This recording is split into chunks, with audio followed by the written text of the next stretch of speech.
महाराष्ट्र की सियासत से जुड़ी एक बहुत बड़ी खबर आपको बता देते हैं। आज देर रात दिल्ली पहुंच सकते हैं फडणवीस, शिंदे और अजीत पवार। सूत्र ये जानकारी दे रहे हैं। एक निजी कार्यक्रम में शामिल होना है तीनों नेताओं को। बीजेपी अध्यक्ष जेपी नड्डा, गृह मंत्री अमित शाह से मुलाकात संभव है। बीजेपी के शीर्ष नेतृत्व से मुलाकात में तय होगा महाराष्ट्र में सरकार का फॉर्मूला। तो सूत्रों से इस वक्त की बड़ी खबर। तो देवेंद्र फडणवीस, शिंदे और अजीत पवार आज दिल्ली आएंगे और बताया जा रहा है एक निजी कार्यक्रम में शामिल होना है। देर रात तक दिल्ली पहुंच सकते हैं तीनों। इस वक्त सूत्र ये बड़ी जानकारी दे रहे हैं। इस खबर पर और क्या डिटेल्स हमारे पास हैं, नीरज पांडे हमारे सहयोगी हमें बताएंगे। नीरज, तीनों दिल्ली आ रहे हैं बड़े नेता, वाकई निजी कार्यक्रम या पीछे कुछ और खबर मिल रही है? देखिए, एक निजी कार्यक्रम में तो ज़रूर आ रहे हैं, लेकिन इसके अलावा पॉलिटिकल बैठकें हो सकती हैं। कारण ये है कि भारतीय जनता पार्टी और एनडीए की एक बड़ी जीत दर्ज हुई है महाराष्ट्र में। 200 से ज़्यादा का आंकड़ा पहली बार एनडीए ने छुआ है। ऐसे में अभी भी ये आशंका है कि मुख्यमंत्री कौन होगा, शिंदे रिपीट होंगे या भारतीय जनता पार्टी का मुख्यमंत्री होगा या एनसीपी की तरफ से कोई मुख्यमंत्री का चेहरा होगा। इस पर अभी रुख स्पष्ट नहीं है, साफ नहीं है। ऐसे में तीनों दल के नेता जब दिल्ली आ रहे हैं तो निश्चित रूप में मेरी जो जानकारी है उसमें भारतीय जनता पार्टी के जो सीनियर लीडर्स हैं, यानी कि जेपी नड्डा जो भाजपा के अध्यक्ष हैं और देश के गृह मंत्री अमित शाह, इन लोगों के साथ इन तीनों नेताओं की बैठक हो सकती है। और इस बैठक में कहीं ना कहीं महाराष्ट्र का जो फॉर्मूला है वो तय होगा, वो निकाला जाएगा कि मुख्यमंत्री कौन होगा और उप मुख्यमंत्री कौन होगा, किस पार्टी का नेता इस बार सरकार की कमान संभालेगा। तो ये तय होगा आज की बैठक। ये देर रात हो सकती है या कल हो सकती है, लेकिन निश्चित रूप में तीनों नेता जब दिल्ली पहुंचेंगे तो एक कार्यक्रम में शामिल तो होंगे ही, एक शादी समारोह में शामिल होंगे और उसके बाद ये इन तीनों नेताओं की बैठक भारतीय जनता पार्टी के सीनियर नेताओं के साथ होनी तय है। जी नीरज, तो आप बता रहे हैं कि आज देर रात ही पहुंचेंगे, उसके बाद ये बैठक भी आज हो सकता है कि संभव है आज रात में ही हो जाए। लेकिन उस फॉर्मूले पर भी कोई क्या खबर मिल रही है कि वो फॉर्मूला इस बार क्या हो सकता है, क्योंकि तस्वीर इस बार बदली हुई है? देखिए, तीनों नेताओं ने ज़रूर कहा है कि अभी फिलहाल फार्मूला तय नहीं है कौन किस पार्टी का मुख्यमंत्री होगा। लेकिन इस बार भारतीय जनता पार्टी की 133 सीटें भारतीय जनता पार्टी ने जीता, इसलिए भाजपा के वर्कर्स का, भाजपा के नेताओं का अपने आला कमान पर बहुत दबाव है कि उनके पार्टी का मुख्यमंत्री हो। लेकिन ये भाजपा को तय करना है, गठबंधन के दूसरे दलों को तय करना है कि किसका मुख्यमंत्री होगा। तो ये आज की डेट में अगर देखा जाए, अभी तक का जो सिनेरियो उसमें भारतीय जनता पार्टी का स्टेक बड़ा है, इसलिए लगता है कि शायद भारतीय जनता पार्टी का ही मुख्यमंत्री हो। लेकिन मैंने पहले जैसे कहा कि तीनों दलों के नेता जब एक साथ बैठेंगे, एक बार सीनियर लीडर्स के साथ बैठेंगे, तो उनके मन में क्या चल रहा है, उनके दिमाग में क्या चल रहा है, क्या लॉन्ग टर्म स्ट्रेटजी है, उस पर यह बात तय होगी कि किस पार्टी का नेता मुख्यमंत्री बनेगा। तो फिलहाल हमें इंतजार करना चाहिए उस बैठक का जिसमें भारतीय जनता पार्टी के सीनियर लीडर्स और इन तीनों दलों के नेता, यानी महाराष्ट्र से देवेंद्र फडणवीस और दोनों दलों के अध्यक्ष अजीत पवार और एकनाथ शिंदे, जब तीनों लोग बैठेंगे भाजपा के सीनियर लीडर्स के साथ, तो मुझे लगता है तस्वीर बिल्कुल साफ हो जाएगी। जी चलिए, उसका भी इंतजार रहेगा। आप नजर बनाकर रखिएगा। शुक्रिया नीरज इस तमाम जानकारी के लिए। तो देर रात ये बैठक होनी है, जब तीनों नेता यहां पहुंचेंगे उसके बाद क्या तय होता है ये हम आपको बताएंगे। देखिए, महाराष्ट्र के सीएम पर इस वक्त एक और बड़ी खबर आ रही है। मुख्यमंत्री पद के लिए किसी फॉर्मूले पर चर्चा नहीं। अजीत पवार का ये बयान, महायुति के सहयोगी मिलकर फैसला लेंगे। अजीत पवार जो मुख्यमंत्री के चेहरे को लेकर बड़ी बात कहते हुए उनका ये बयान कि किसी फॉर्मूले पर चर्चा नहीं, लेकिन महायुति के सहयोगी मिलकर ये फैसला लेंगे। मृत्युंजय हमारे साथ जुड़ गए इस खबर पर बात करने के लिए। मृत्युंजय, क्या कहना है अजीत पवार का इसे लेकर, इशारा किस तरफ? देखिए, अजीत पवार करार में इस समय है और महाराष्ट्र के पहले मुख्यमंत्री यशवंतराव चौहान के स्मृति स्थल पर पहुंचे हुए हैं। वहां पर उन्होंने ये बात कही है कि कोई भी फॉर्मूला पहले से तय नहीं है। बिल्कुल कहीं न कहीं चुनाव से पहले ये महायुति में तय हुआ था कि मुख्यमंत्री पद को लेकर ना कोई बयान दिया जाएगा, ना कोई इस पर चर्चा होगी। जिस प्रकार के नतीजे आएंगे उसके बाद तीनों ही दल मिलकर ये संयुक्त निर्णय लेंगे। लेकिन जिस प्रकार का मैंडेट आया है और इस मैंडेट को हम देख रहे हैं कि भारतीय जनता पार्टी के कार्यकर्ताओं का, और महत्वपूर्ण है कि आरएसएस का काफी दबाव है कि बीजेपी का ही मुख्यमंत्री हो और देवेंद्र फडणवीस मुख्यमंत्री हो, ये एक प्रकार का दबाव जरूर बन रहा है। ऐसे पर अजीत पवार ने कहीं न कहीं समर्थन भी दिया था। उनके विधायक कह रहे हैं कि अगर देवेंद्र फडणवीस अभी सीएम बनते हैं तो हमें आपत्ति नहीं है। देवेंद्र फडणवीस के लिए बात अजीत पवार कह चुके हैं। लेकिन मुख्य मामला फंस रहा है कि एकनाथ शिंदे क्या चाहते हैं। तो कुल मिलाकर जब तीनों नेता दिल्ली जाएंगे, वहां बीजेपी की केंद्रीय नेतृत्व से बैठक होगी, वहां पर बहुत कुछ तय किया जाएगा। एक बात तो तय है कि एक मुख्यमंत्री और दो मुख्यमंत्री होगा, और जिसकी जितनी भागीदारी यानी जिसके जितने विधायक है उसके अनुसार मंत्री पद भी मिलेगा। सूत्र हमें बता रहे हैं कि बीजेपी को 25 मंत्री पद मिल सकते हैं पहले शपथ विधि कार्यक्रम में, और शिंदे और अजित पवार को 7 से 8 के आसपास मंत्री पद मिल सकते हैं। ऐसी प्राथमिक जानकारी निकल कर आ रही है, लेकिन बहुत कुछ निर्भर करता है। आज दिल्ली में जो बैठक हो रही है, एक कार्यक्रम में शामिल होने जा रहे हैं और वहां संभावना है कि बैठक होगी, और वहां से कुछ एक निर्णय लेकर महाराष्ट्र में जब नेता लौटेंगे तब काफी कुछ तस्वीर साफ कुछ हो सकती है, और तब ये देखना होगा कि क्या ये जो खबरें निकल कर आ रही हैं उसी पर मुहर लगती है या कोई और फॉर्मूला निकल कर सामने आता है। ये तमाम जानकारी हम अपने दर्शकों से आगे भी शेयर करेंगे। शुक्रिया फिलहाल मृत्युंजय इस जानकारी के लिए। आगे बढ़ते हुए एक और बड़ी खबर, देखिए दिल्ली एनसीआर में प्रदूषण से किस वजह से कितने लोग परेशान हैं आप जानते हैं, और इसी पर सुप्रीम कोर्ट का एक बड़ा आदेश भी सामने आया है। दिल्ली एनसीआर में फिलहाल ग्रैप 4 लागू रहेगा। सुप्रीम कोर्ट का यह फैसला, कल तक तय करें स्कूल खोले जाएं या फिर ऑनलाइन पढ़ाई हो। सुप्रीम कोर्ट ने यह भी कहा गुरुवार को अब इस मामले पर अगली सुनवाई होनी है, लेकिन आज की सुनवाई में सुप्रीम कोर्ट का यह कहना साफ कि ग्रैप 4 फिलहाल दिल्ली एनसीआर में लागू रहेगा। अंकित गुप्ता हमारे साथ जुड़ गए हैं। अंकित, और क्या कुछ कहा इस पर कोर्ट ने? देखिए शिरीन, महत्वपूर्ण यही है कि अभी भी दिल्ली और एनसीआर में हवा की जो गुणवत्ता है वो बेहद ही खराब की श्रेणी में है, और सुप्रीम कोर्ट में जब सुनवाई हुई है तो सुप्रीम कोर्ट के सामने वो आंकड़े भी आए हैं जिससे पता चलता है कि अभी भी जो है दिल्ली और एनसीआर की हवा की गुणवत्ता इतनी अच्छी नहीं है कि ग्रैप 4 हटाया जाए। हालांकि सुप्रीम कोर्ट ने सेंट्रल एयर क्वालिटी जो मैनेजमेंट है उससे जरूर कहा है कि वो देखे कि अगर रियायत देनी है तो किस तरह से दी जा सकती है, और उसमें भी सबसे महत्वपूर्ण यह है कि जिस तरीके से शिक्षण संस्थान बंद है उसके चलते जो लाखों की संख्या में ऐसे छात्र वहां पढ़ते हैं जिनको जो है डेली मील मिलता है, उनको जो है किस तरीके की परेशानी हो रही है, उन सारे पहलुओं पर गौर करें।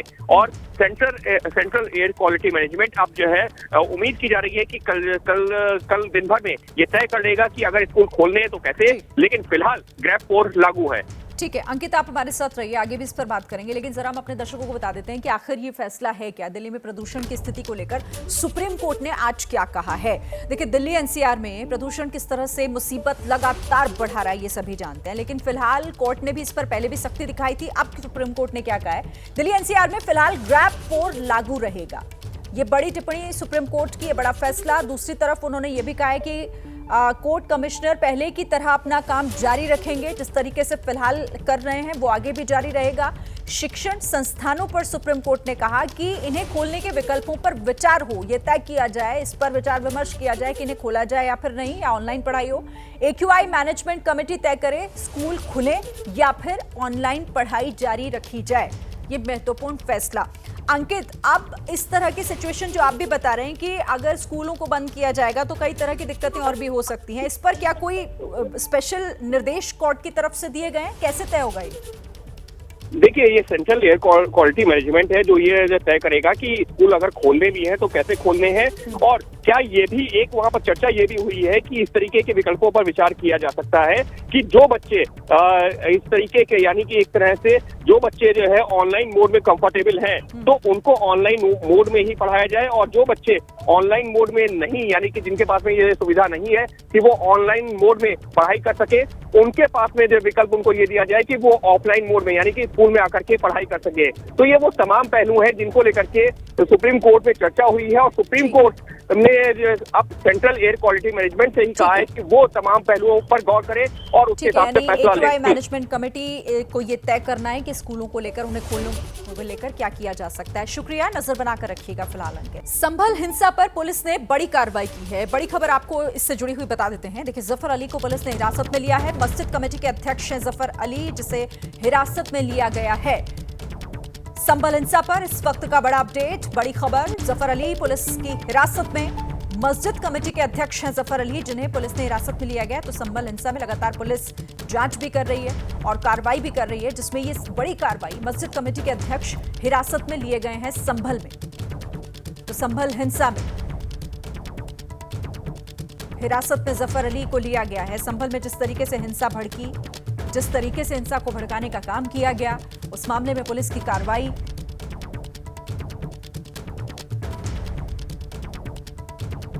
संभल हिंसा, देखिए ये तस्वीरें भी उस वक्त की हैं जिस वक्त जफर अली को हिरासत में लेकर ले जाया जा रहा था पुलिस प्रशासन के जरिए।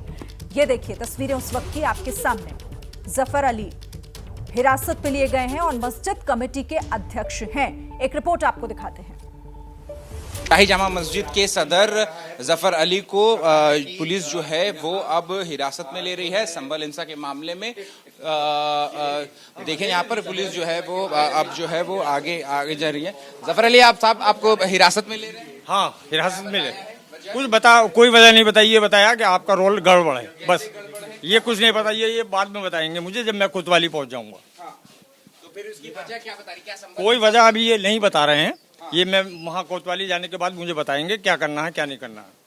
हाँ, इस टाइम ये मेरे घर पे आए और मुझे लेके जा रहे हैं, मैं जा रहा हूँ, तैयार हूँ मैं, कोई बात नहीं है। लेकिन कल तो आप बकायदा कप्तान साहब के रिक्वेस्ट पे आप गए थे। हाँ, मैं गया था, कोई परेशानी नहीं। तो फिर उसके बाद आपका रोल कैसे गड़बड़ा है? पता नहीं कैसे है। तो देखिए यहाँ पर कि जो है वो यहाँ पर कि सर क्या गड़बड़ है, रोल क्या गड़बड़ है, किस लिए हिरासत में लिया जा रहा है? विवेचना के मध्य कुछ साक्ष्य आए हैं, इसे पूछताछ के लिए हम लेके जा रहे हैं। वीडियो वगैरह क्या सभी अभी हिरासत है, अभी तो हम पूछताछ के लिए उनको अपने हिरासत में ले जा रहे हैं। बाकी तो रास्ता है। हम जानना चाह रहे हैं सर कि क्या कोई वीडियो आपके साक्ष्य आया है या कोई विजुअल एलिमेंट आया है? विवेचना का विषय है, आपको बताया जाएगा बाद में। विवेचना का विषय भारी सुरक्षा बंदोबस्त में भारी पुलिस का डिप्लॉयमेंट जो है वो यहाँ पर इस वक्त है और भारी पुलिस सुरक्षा के बीच में यहाँ पर जो है वो यहाँ पर जो है वो अब आप देखें यहाँ पर कि जो सीओ है वो भी यहाँ पर जो है वो मौजूद हैं और देखें यहाँ पर कि अब आप हाथ नहीं, मैं खुद जा रहा हूँ, हाथ नहीं लगाएंगे। हाँ, मैं आ रहा हूँ, खुद आ रहा हूँ। जफर अली को जो है वो पुलिस की गाड़ी में अब यहाँ पर जो है वो पुलिस ने बिठा लिया। बड़ी सुरक्षा बंदोबस्त के बीच में अब यहाँ पर शाही जामा मस्जिद के जो मुखिया हैं उनको यहाँ पर उनके घर से पुलिस ने हिरासत में ले लिया है। कैमरा पर्सन सुनील पांडे के साथ अहमद बिलाल, एबीपी न्यूज़ संभल। देखिए, संभल में जामा मस्जिद के सर्वे के दौरान जिस तरीके से हिंसा भड़की थी उसके बाद तनाव का माहौल है। लगातार पुलिस कार्रवाई कर रही है, कई लोगों को हिरासत में लिया जा चुका है, गिरफ्तारी हो चुकी है और उसी मामले में जिस तरीके से जफर अली को हिरासत में लिया गया, आप तस्वीरें भी इस वक्त आप देख रहे हैं, अखिलेश यादव को आप देख रहे हैं, लोकसभा स्पीकर से मिले ओम बिरला को आप देख रहे हैं। लोकसभा स्पीकर ओम बिरला के साथ विपक्ष के बड़े नेताओं ने मुलाकात की है और बताया जा रहा है कि ये संभल हिंसा को लेकर विपक्ष अपनी बात रखने के लिए इस मामले का विरोध जताते हुए लोकसभा स्पीकर से मिले हैं। संभल हिंसा के मुद्दे पर अखिलेश यादव के साथ जियाउर रहमान बर्क भी मौजूद हैं, जो तस्वीरों में दिखाई भी दे रहे हैं। डिंपल यादव उनके साथ बैठी हुई हैं, वो भी साफ दिखाई दे रहे हैं। जियाउर रहमान बर्क पर एफआईआर भी हुई है। ओम बिरला से पूरे मामले में हस्तक्षेप की मांग विपक्ष के नेताओं ने की है। संभल हिंसा के मुद्दे पर लोकसभा स्पीकर से मुलाकात और इस मुलाकात में इस मामले पर हस्तक्षेप की मांग की गई विपक्ष के नेताओं से। तो इस मामले पर अब राजनीति भी लगातार आगे बढ़ते हुए, एक तरफ तनाव का माहौल संभल में, लेकिन इसका असर अब किस तरीके से होता हुआ दिखाई दे रहा है, तस्वीरें आपके सामने हैं। और देखिए, संभल हिंसा की न्यायिक जांच भी होगी, ये भी एक बड़ी जानकारी आपको हम बता रहे हैं। मुरादाबाद के कमिश्नर ने ऐलान किया है कि कमिश्नर आंजनेय कुमार सिंह, जिन्होंने ये कहा है आरोपियों पर सख्त कार्रवाई होगी और जरूरत पड़ी तो एनएसए भी लगाया जाएगा। अगले 24 घंटे तक इंटरनेट सेवा बंद रहेगी, एहतियातन ये कदम उठाए गए हैं और ये जानकारी इस वक्त की बड़ी कमिश्नर की तरफ से दी गई है। कमिश्नर आंजनेय कुमार सिंह, जिन्होंने कहा कि हर तरह की सख्त कार्रवाई की जाएगी आरोपियों पर और अगर जरूरत पड़ती है तो एनएसए भी लगाया जाएगा। अगले 24 घंटे इंटरनेट सेवा बंद रहेगी। तो इस वक्त मामला काफी क्रूशियल है, बहुत तनावपूर्ण माहौल है और इस पर नजर पुलिस प्रशासन की लगातार। इस मामले में लगातार पड़ताल की जा रही है और पड़ताल करने के बाद जिस तरीके की चीज़ें निकल रही हैं उसके हिसाब से कार्रवाई की जा रही है। उसमें एफआईआर हुई हैं, अभी आगे जिस हिसाब से इंक्वायरी में आएंगे और भी एफआईआर्स होंगे। इसमें जो वहाँ के माननीय सांसद हैं जियाउर रहमान बर्क, उनके खिलाफ भी हुई है इंस्टिगेशन के कारण और वहाँ के जो एक माननीय विधायक हैं उनके पुत्र के खिलाफ भी, क्योंकि उनकी मौजूदगी वहाँ थी। सभी जो कार्रवाइयाँ हो रही हैं वो साक्ष्यों के आधार पर हो रही हैं और जैसे जैसे मामले निकलते जाएंगे, साक्ष्य इकट्ठे होते जाएंगे, सबसे जो सख्त कार्रवाई हो सकती है वो करेंगे। इसमें ज़रूरत पड़ी तो एनएसए भी लगाएंगे। और संभल हिंसा के केस में आरोपी बनाए जाने पर समाजवादी पार्टी के सांसद जियाउर रहमान बर्क भड़क गए। आपको बता दें कि संभल के एसपी सांसद हैं जियाउर रहमान बर्क। उनका आरोप है कि संभल हिंसा के पीछे पुलिस की साजिश है। पुलिस अफसरों के ऊपर हत्या का मुकदमा दर्ज हो, नाकामी छिपाने के लिए मेरे ऊपर एफआईआर दर्ज कराई गई है। लोगों को सर्वे तक की जानकारी नहीं थी। गोली चलाएंगे तो लोग पत्थर भी नहीं चलाएंगे। वो ये सवाल उठा रहे हैं, जिन्हें सर्वे का पता नहीं तो वो पत्थर क्यों जमा करेंगे। तो जियाउर रहमान बर्क ये कहते हुए कि इसमें पुलिस की साजिश है।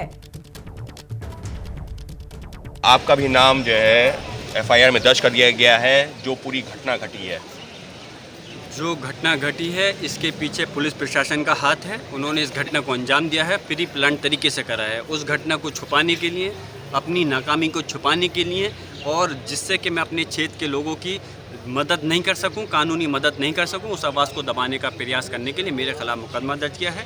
लेकिन वो गलतफहमी के शिकार हैं। मैं अपने ऊपर मुकदमे से ज़्यादा मुझे फ़िक्र है उन 5 लोगों की जिनकी मासूमों की इस पुलिस प्रशासन ने हत्या कर दी। मुझे फ़िक्र है उन लोगों की जो दर्जनों की तादाद में घायल हैं और जिन सैकड़ों लोगों के खिलाफ झूठा मुकदमा दर्ज किया गया है। हम माननीय राष्ट्रीय अध्यक्ष अखिलेश यादव जी के नेतृत्व में स्पीकर साहब से भी मिले हैं और पार्लियामेंट के लोकसभा के अंदर भी इस मुद्दे को उठाना चाहते थे, लेकिन बोलने का मौका नहीं दिया। हमारी आवाज़ दबाई गई है। मेरी मांग है कि ऐसे अधिकारियों के खिलाफ हत्या का मुकदमा दर्ज होना चाहिए और इनको सलाखों के पीछे भेजना चाहिए, चाहे वो सीओ हो, एसपी हो या कोई भी प्रशासनिक अधिकारी। सर्वेयर अपना काम करने गए थे, उनके ऊपर पथराव किया गया। इतने हजारों की संख्या में पत्थर कहां से इकट्ठे हो गए, तमाम तरह के सवाल उठ रहे हैं। और पुलिस ने दंगा को कंट्रोल करने के लिए वहां पर जो है बल का प्रयोग किया है। जिन आदमी को पता नहीं कि हमारे यहाँ पर सर्वे होने वाला है, तो वो पत्थर इकट्ठा करेंगे। उन्हें कहाँ से पता कि सर्वे करने के लिए कौन आ रहा है। अचानक से रात के पहरे में आधी रात को फ़ोन आता है कि सर्वे करने के लिए हम पहुंच रहे हैं। दूसरे सर्वे की आवश्यकता क्या थी? जब पहले सर्वे हो गया था तो दूसरा सर्वे क्यों कराया गया? अगर कराना था तो कोर्ट का आदेश लेकर के आते। सर्वे कराना था तो समन्वय समिति बनाते। पुलिस प्रशासन की नाकामी है, कोई समिति नहीं बनाई और वहाँ पर लोग इकट्ठा हुए तो वहाँ के प्रशासनिक अधिकारी, चाहे वो सीओ हो, एसपी हो या कोई भी हो, उन्होंने लाठीचार्ज किया और सीधे सीधे गोली चलाई। और जब गोली चलाएगी तो आदमी फिर पत्थर भी नहीं चलेगा। पुलिस प्रशासन ने जानबूझ करके संभल को आग में झोंका है। क्यों? क्योंकि शासन के इशारे पर। और क्यों? वो चाहता है कि किसी प्रकार जो उनका अस्तित्व खो रहा है 2024 में, उनका काफ़ी डाउन हुआ है और उपचुनाव को उन्होंने डंडे के बल पे जीता है। उस प्रकार हम कैसे कर सकें? लेकिन मुझे उम्मीद है कि इस वक्त पूरे प्रदेश के और देश की जनता ने जो ये तांडा पुलिस प्रशासन का देखा है, सिर्फ मुस्लिम समाज नहीं, हिंदू समाज भी इसका जवाब इनको ज़रूर देगा। तो जियाउर रहमान बर्क को आपने सुना, जो इस पूरे मामले को लेकर पुलिस पर सवाल खड़े कर रहे हैं। और इसी से जुड़ी एक और बड़ी खबर, संभल हिंसा पर एसपी और मुस्लिम संगठनों को वीएचपी की चेतावनी। ऐसी आग से ना खेलें जो अपने ही घर को जला दे। विश्व हिंदू परिषद की ये चेतावनी है, कहते हुए कि हिंसा किसी के हक में नहीं। दंगाइयों और उनके पैरोकारों पर एनएसए लगे। हिंसा का मार्ग कट्टरपंथियों के लिए पतन का मार्ग। अब इस मामले में विश्व हिंदू परिषद का ये बयान आपको सुनवाते हैं। संभल में कट्टरपंथी मुस्लिम समाज के द्वारा पुलिस के ऊपर जिस प्रकार से आक्रमण किया गया, पथराव किया गया, गोलियां चलाई गई, आगजनी की गई, वो घोर निंदनीय है। राहुल गांधी, वहां के सांसद, इन जैसे नेताओं समेत समाजवादी पार्टी और कांग्रेस के नेताओं, कट्टरपंथी मौलानाओं ने जिस प्रकार से इस अंधी हिंसा का समर्थन किया है, वह चिंताजनक है।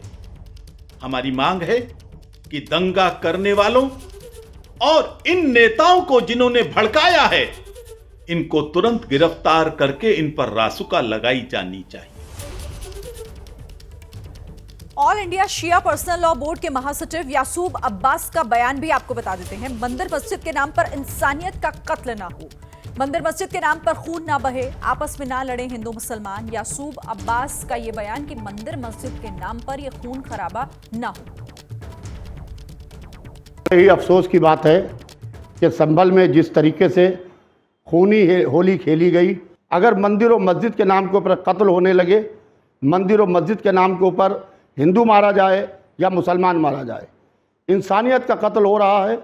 मैं इस कत्ल की भरपूर तरीके से मजम्मत करता हूं और मैं अपील करता हूं ऑल इंडिया शिया पर्सनल लॉ बोर्ड के हवाले से कि इस वक्त ज़रूरत इस बात की है कि मंदिर और मस्जिद के नाम के ऊपर खून न बहाया जाए, बल्कि अमन, शांति, आपसी भाईचारे की अपील करता हूं। और से ये तहैया कीजिए कि अब मंदिर और मस्जिद के नाम पर हिंदू और मुसलमान का खून नहीं बहेगा। इधर बागेश्वर धाम के पीठाधीश्वर धीरेन्द्र शास्त्री ने संभल हिंसा पर एक बड़ा बयान दिया है। धीरेन्द्र शास्त्री ने कहा है कि संभल हिंसा के आरोपियों पर देशद्रोह का मामला चले। धीरेन्द्र शास्त्री का संभल हिंसा को लेकर यह बड़ा बयान, और सीधे सीधे वो देशद्रोह का मामला चलाने की बात कह रहे हैं कि जो भी इस मामले में आरोपी हैं उन पर देशद्रोह का मामला चले। जामा मस्जिद का बवाल बचा हुआ, पुलिस पे भी हमला हो गया। कानून को हाथ में लेने का काम किसी का नहीं है, चाहे वो कोई भी हो। संविधान के अंतर्गत, कानून के अंतर्गत ही जीना चाहिए।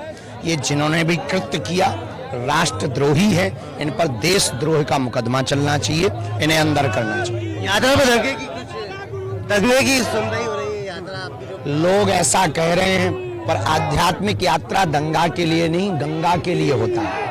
ये आध्यात्मिक यात्रा है, एकता के लिए है। 4 दिन तो शांति से निकलेगा, अब कोई उपद के आ जाएगा तो हम नहीं कुछ कह सकते। हमारे जितने ये यात्रा में लोग हैं सब शांति प्रिय हैं, क्रांतिमय हैं, बोध में हैं, होश में हैं, जोश में हैं, पर होश में हैं। हम इसके लिए निकले ही नहीं, हम तो सिर्फ जगाने के लिए, और जगाने के लिए निकले तो इसमें दंगा का कोई विषय ही नहीं। अब रही आशंका की बात, कोई करे तो उससे बड़ा नीच इस दुनिया में कोई नहीं हो।